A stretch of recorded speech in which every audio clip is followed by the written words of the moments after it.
All right, let's take a break from the free agent guards we've been looking at and take a look at a upcoming free agent tackle, and that's going to be Joe Noteboom. And he was mentioned to me by someone whose opinion I really respect. And as I was doing the film work on him, I figured I'd go ahead and make a free agent review video for him as well. Just a summary of how we're going to do this. I like to look at the short yardage run plays. So those are going to be 1 to 2 yards. The thought process there being that if a player can do well in those situations, it's usually going to translate well to the more neutral run situations, as well as in the pass game as well. The balance and the technique used in short yardage runs typically carries over into your pass blocking also. After that, we're going to take a look at his some off tackle and outside runs that are in the more neutral down and distance scenarios. This is a guy, he has both guard and tackle experience, both left and right side. He was drafted in the third round of 2018 by the Rams. He spent that first year as a backup. In 2019, he started at left guard until week 6 when he suffered a torn ACL and MCL, which ended his season.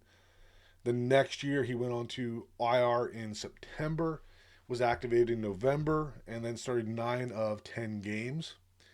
In 2021, he played in 15 games, starting 2 of them. And then heading into 2022, he signed a 3-year, $40 million extension with the Rams. And after week 6, he was placed on IR with a torn Achilles. In 2023, he appeared in 14 games, starting 8 of those. And then heading into last season, 2024, he agreed to restructure and took an $8.5 million pay cut down to $6 million. And then this past season, he had an ankle injury in week 1 that put him on IR until November. And then he started in the game versus the Dolphins in week 10. And they didn't play again until week 17, where he started the final 2 games. And then he was inactive for both playoff games. So definitely, not a lot of consistency in terms of being in the lineup and an injury history that has to be considered. So let's get into the film portion for him. And like I said, these first ones that we're going to look at here are going to be some short yardage situations. So we've got Noteboom here at right tackle, number 70. And the first play here, so this is going to be inside zone. And you can see that, as Dotson and Noteboom are getting off the ball, right idea here is to combo through that first level defender. Really want to see some vertical movement. Not a good look with Noteboom, not only not getting movement, but ending up on his knee. So definitely not a good way to start out these reviews, but we look at it in chronological order. Next play here. All right, so inside zone again. Um, Again, we've got the combo there, and he's going to be climbing up to Anthony Walker. And little better job there. Dotson is more of the primary, on the first level defender. Would like to see Noteboom give a little more help there before getting to Walker. But the way he ended up was fine. And then last one for the short yardage stuff here for Noteboom. Again, still at the right tackle against the Dolphins here. And so this is going to be a duo look, right? So the line is stepping to the left and the back is coming to the right, so that's duo. And the combo here for Noteboom is going to be, helping out with Sealer before climbing to Anthony Walker. You can see that Sealer slants away, right? So good job there of not chasing that. But you can see here that as Noteboom gets to that second level, right, struggles to find Walker in space. And, Jordan Brooks gets it on the tackle also, but from Noteboom's perspective, right, that's just not good enough in a short yardage scenario. So let's take a look at some of the outside runs.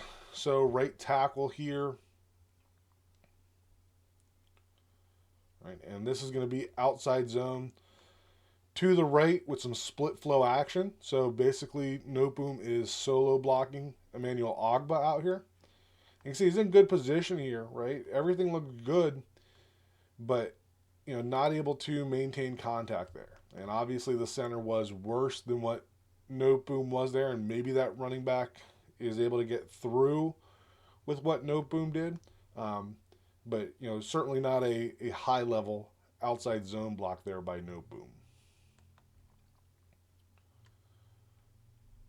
Next play here.